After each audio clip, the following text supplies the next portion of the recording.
네, 캐플뉴스 예청자 여러분 안녕하십니까? 오랜만에 뵙게 됐습니다. 저는 이번 주 월요일 날부터 어저께 밤까지 미주 총연 임시 총회에 참석하고 어젯밤 늦게 LA에 도착했습니다. 여러분의 넓은 양해를 구합니다.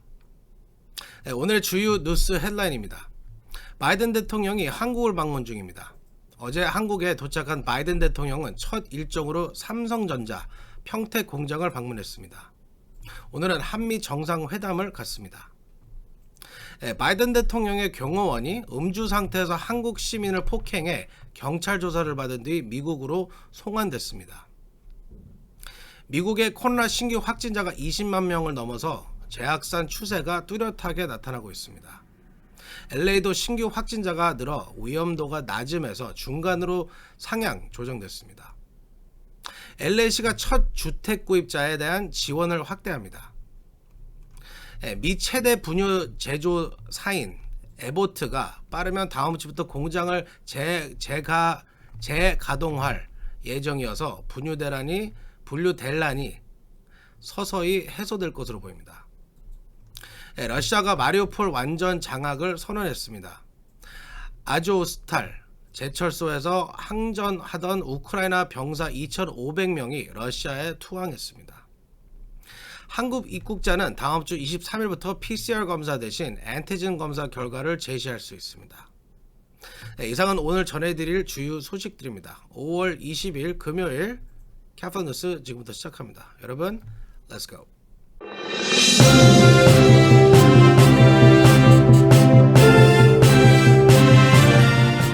네, 오늘의 첫 소식은 바이든 대통령 방한 소식입니다. 바이든 대통령이 어제 한국에 도착해 첫 일정으로 삼성전자 평택 공장을 방문했습니다. 오늘은 용산 대통령 집무실에 윤석열 대통령과 정상회담을 갖습니다. 피터장 기자가 보도합니다. 조 바이든 대통령이 취임 첫 아시아 순방지로 한국을 방문 중입니다. 한국 시간 20일 한국에 도착한 바이든 대통령은 첫날 첫 일정으로 평택 삼성 반도체 공장을 방문해 한미 양국의 공급망 등 분야 경제 협력을 강조했습니다. 바이든 대통령은 이날 경기도 평택 삼성 반도체 공장 시찰 후 윤석열 대통령과의 공동연설에서 이 행사는 이번 방한의 경사로운 시작이라며 양국이 함께 만들어야 할 협력과 혁신의 미래를 상징한다라고 말했습니다. 이번 시찰은 이재용 삼성전자 부회장이 직접 안내했으며 지나 러먼드 미국 상무장관도 동행했습니다. 바이든 대통령은 방금 공장을 돌아보며 세계 최첨단 반도체 칩이 생산되는 것을 봤다라고 감탄을 표했습니다. 이어 이 칩은 혁신과 디자인, 정밀 제조의 총괄하며 반도체는 우리 경제를 구동하고 우리 근대적 삶을 가능하게 한다. 자동차, 스마트폰, 의료장비에 이르기까지 반도체 용도는 다양하다라고 강조했습니다. 텍사스 데일러 삼성 신규 파운드리 공장 신설도 언급했습니다. 바이든 대통령은 삼성이 발표한 170억 달러의 놀라운 투자에 감사한다라며 곧 미국에도 최첨단 칩을 제조하는 이곳과 같은 시설이 들어선다라고 말했습니다. 바이든 대통령은 양국은 세계 최고 그리고 최첨단의 기술을 만들려 함께 노력한다라며 우리가 공급망의 회복력과 신뢰성, 안전을 유지한다면 한미 양국은 국제 경제에서 경쟁 우위를 보유할 수 있을 것이라고 했습니다.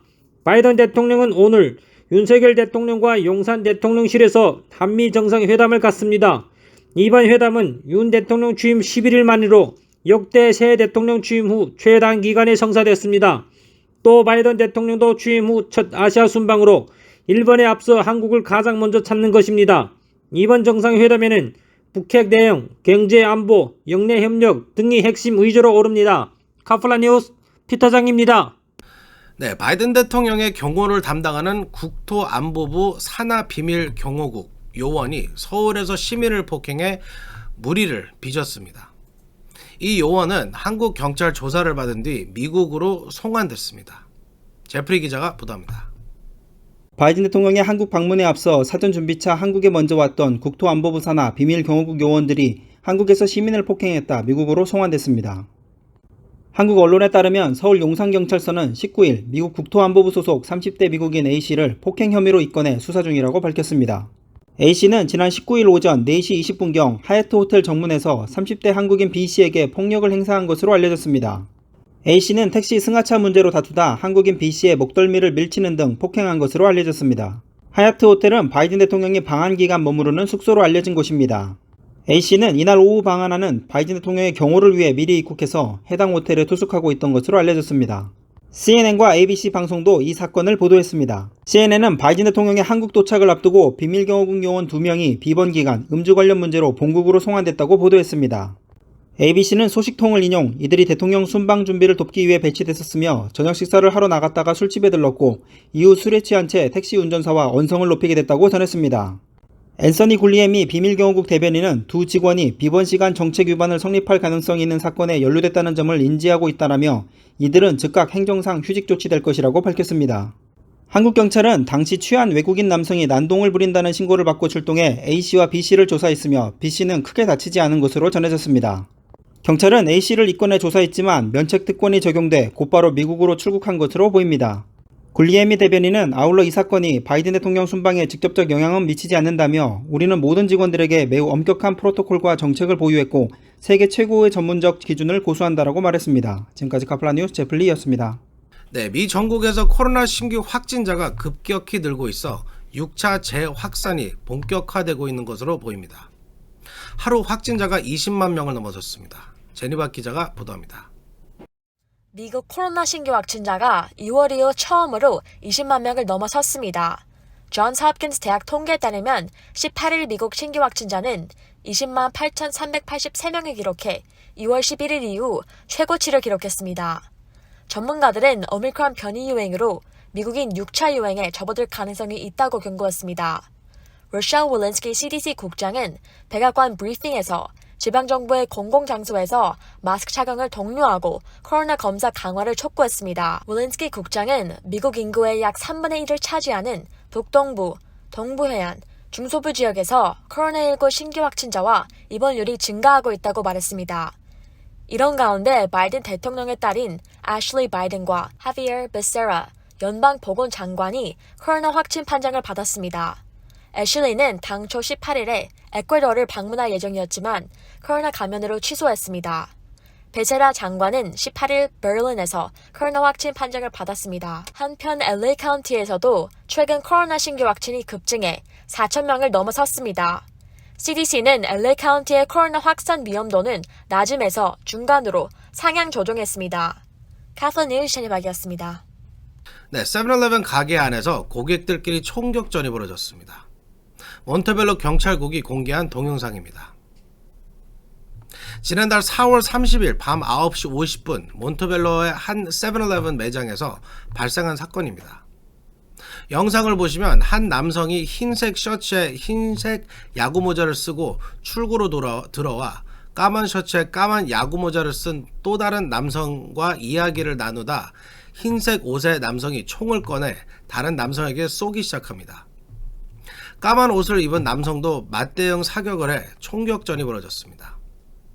당시 매장에서 직원을 포함해 5명이 있었는데 신기하게도 아무도 다친 사람이 없습니다.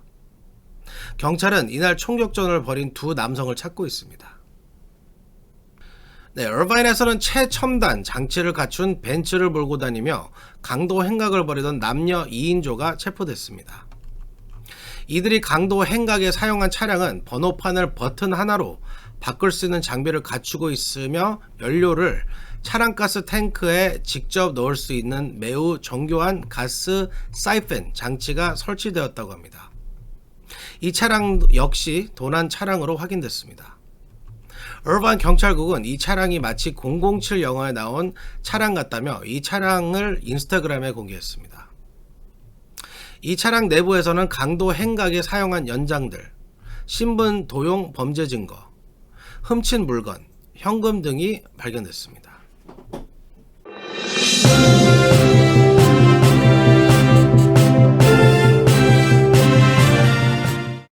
네, LA시가 첫 주택을 구입하는 중산층 가정에 대한 무상지원금을 크게 확대했습니다. 저소득층이 아닌 중산층 주민도 무상지원금을 받을 수 있습니다. 제니박 기자가 보도합니다. LA가 중위소득 가정의 주택 구입 지원을 확대합니다. LA시 주택 커뮤니티 투자국 HCADLA는 최근 중위소득자 주택 지원 프로그램 Moderate Income Purchase Assistance Program MIPA를 통한 주택 구입 무상 지원금을 늘렸습니다. 지역 중간소득 AMI의 120% 미만인 경우 무상 지원금이 기존 6만 달러에서 7만 5천 달러로 늘어났습니다. AMI 150% 미만인 경우 기존 3만 5천 달러에서 5만 달러로 상향 조정됐습니다. AMI가 80% 미만인 경우 최대 9만 달러까지 받을 수 있습니다. MIPA 프로그램은 주택 구입 가격에 제한이 없고 연소득이 14만 달러, 부부 기준 이상인 중산층도 도움을 받을 수 있어 인기가 높습니다. 이번 지원금 확대로 LA 지역에서 주택을 구입하는 바이어들이 큰 도움을 받을 수 있게 됐습니다. 첫 주택 구입자 또는 지난 3년 이상 주택을 소유하고 있지 않으면 신청할 수 있습니다. 주택 구입자는 매입가의 1%만 다운페이로 확보하면 됩니다. 유자 격자는 연방주택도시개발부 HUD로부터 승인받는 비영리단체로부터 8시간 교육을 이수해야 합니다. MIPA 프로그램은 인기가 높아 기금이 조기에 소진될 수 있어 신청을 서둘러야 합니다. 자세한 관련 정보는 LA시 주택 커뮤니티 투자국 HCADLA 웹사이트를 참고할 수 있습니다. 카플 뉴스 샤이박이었습니다. 네, 미국 엄마들이 분유를 구입하지 못해 발을 동동 구르고 있는데요. 이번 분유 대란을 초래한 에보트사가 다음 주부터 공장을 재가동한다고 합니다. 분유 대란이 6월부터는 해소될 전망입니다. 제프리 기자가 보도합니다. 사상 초유의 분유 대란이 계속되고 있는 가운데 제품 오염 가능성으로 지난 2월 문을 닫은 최대 분유 제조사 에보트가 빠르면 다음 주부터 공장을 재가동합니다. 로버트 캘리프 식품의약국 FDA 국장은 19일 연방 하원에 출석해 에보트사의 미시건주 공장이 1, 2주 내로 생산을 재개할 것이라고 밝혔습니다. FDA는 16일 에보트사와 생산 재개에 합의한 데 이어 이날 구체적인 재개 시점을 공개한 것입니다. 캘리프 국장은 이어 생산이 재개돼도 새로운 분유가 매장에 공급되려면 약 2달이 걸릴 것이라며 공급이 정상화되기까지 수주가 소요되며 특히 유통 거점에서 멀리 떨어진 지역은 더 오래 걸릴 것이라고 설명했습니다. 분유 시밀렉으로 유명한 에버트는 미국에서 판매되는 전체 분유 제품의 절반 이상을 미시간주 공장에서 생산하고 있습니다. 이 공장은 지난 2월 제품 오염 가능성이 제기되면서 가동을 중단했습니다.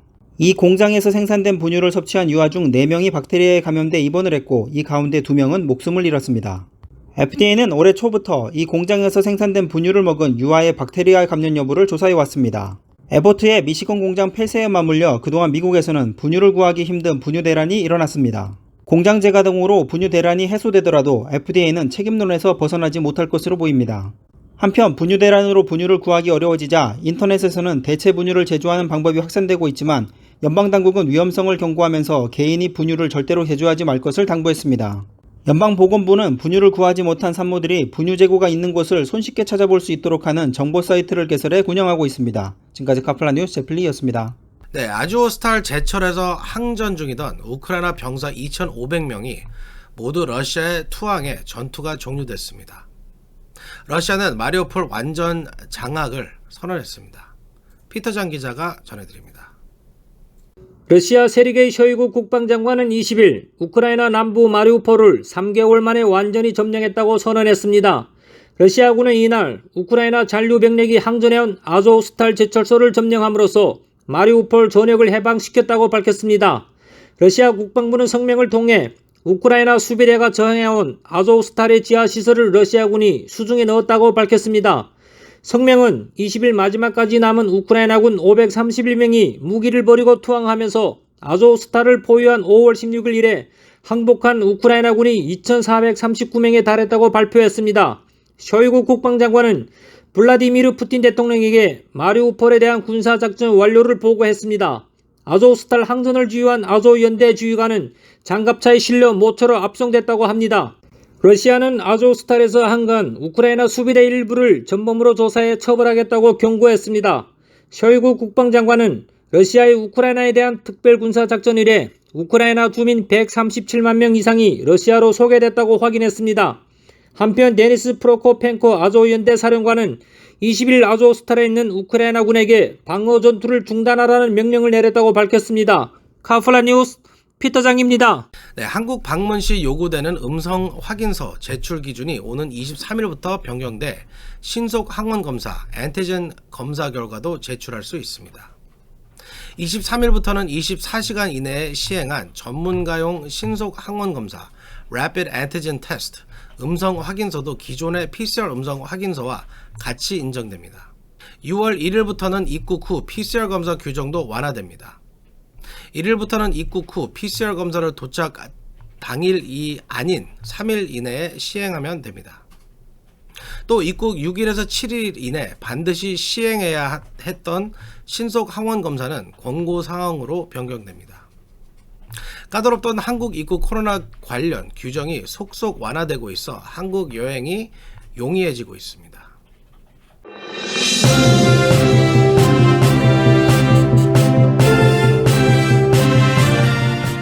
네, 오늘 전해드릴 소식은 여기까지입니다.